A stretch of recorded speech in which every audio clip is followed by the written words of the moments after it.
Hey, this is Anthony Cesari with SuccessFearSongs.com, and in this video you're going to see how you can release your music on every streaming service and save money while you do it.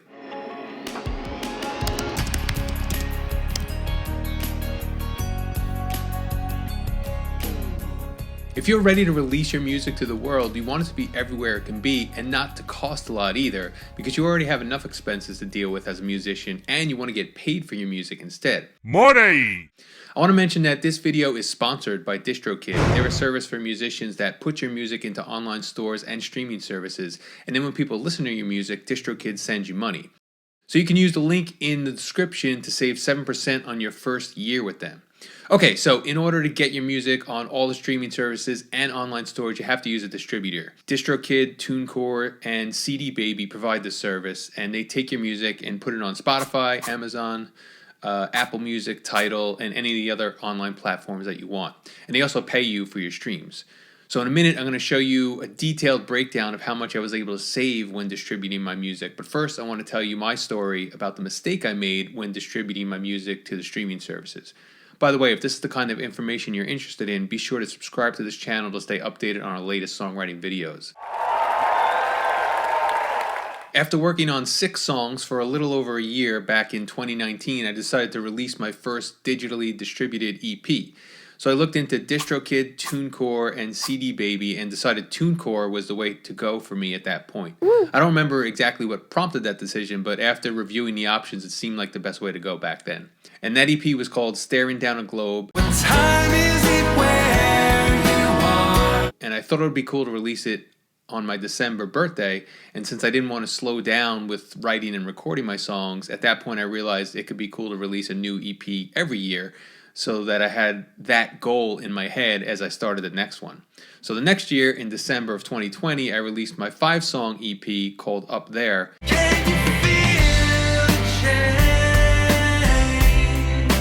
And it was at that point, when I was preparing to digitally distribute that release, that I noticed how expensive digital distributing was about to get for me.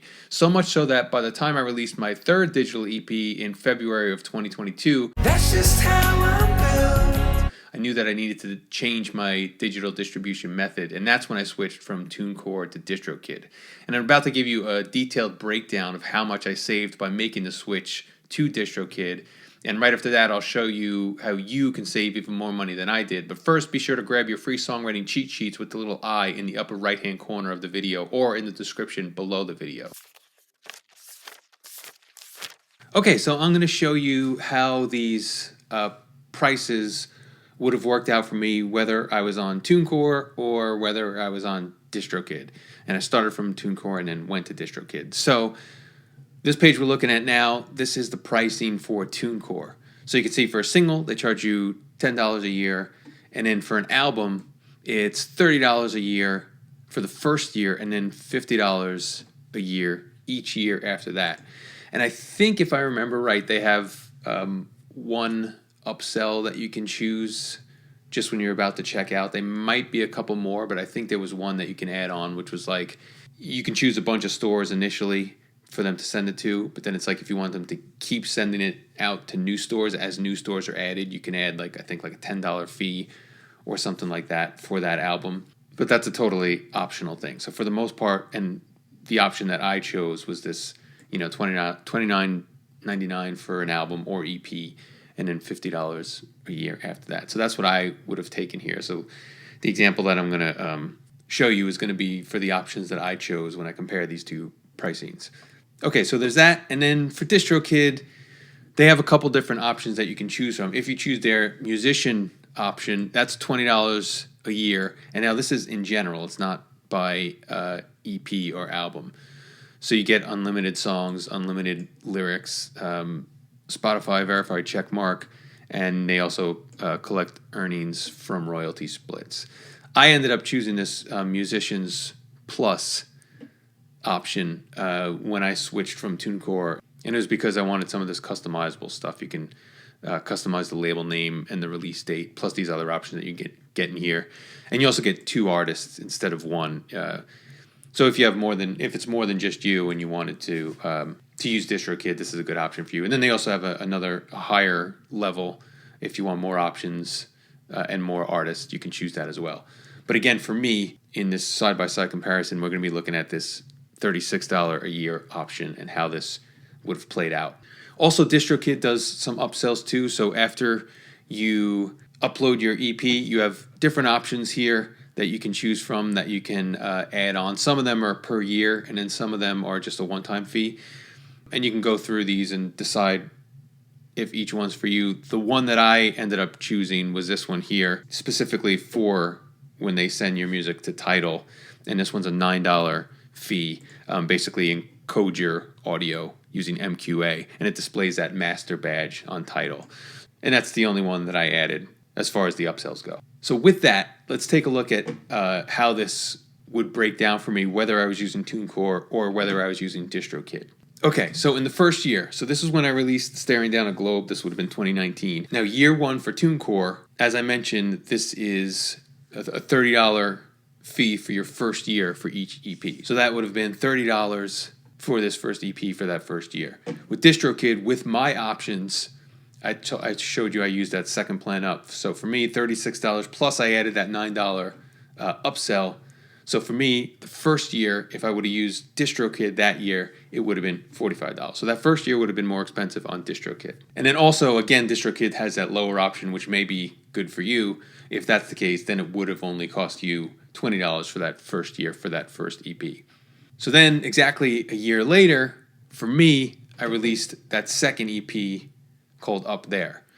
So now, at that point, I was still at Tunecore. And at this point, now I'm putting out the new EP, so that's where this $30 come from, because you pay $30 for the first year for the EP, and now I'm paying $50 a year for that first EP from the previous year.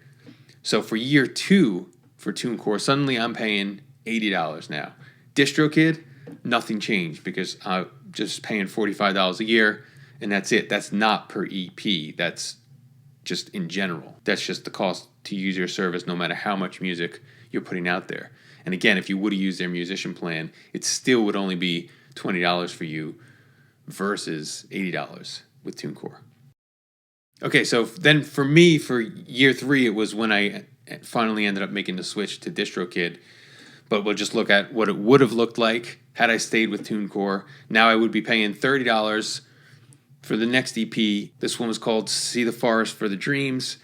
That one would have cost me $30 as a new EP, and then $50 for each of the previous two. So now I'm paying $130 in year three. And again, DistroKid, that would have been the same price had I been with them all along. For me, it would have been $45. For you, maybe it only would have been $20 if that's the plan that you needed and you didn't take any of their upsells. And then looking ahead, year four would have ended up costing $180 if another EP comes out a year from now. And then with DistroKid, that stays at $45 or $20 if you're just using the musician plan. So you can see how when it's in the first year, it doesn't seem like that much of a difference. But if you're putting out a lot of music, suddenly it adds up quickly. And the distributor you're using here can really make a difference when it comes to that. So DistroKid approached me to do a sponsored video a couple years ago, and I didn't do it because I was with Tunecore at the time, and it didn't feel right promoting a service I wasn't using myself. But once I realized how costly it was going to be to stay with Tunecore, as I outlined for you in this video, I switched to DistroKid, and at that point I let them know I was down for doing this sponsored video now that I'm a happy customer. And because I'm doing a sponsored video for them, they wanted me to give you even more savings by providing you with a link where you can save 7% on your first year with them. And that link is in the description below this video. So if you thought this information was helpful, subscribe to this channel and grab your free songwriting downloads with the links on the screen and below the video.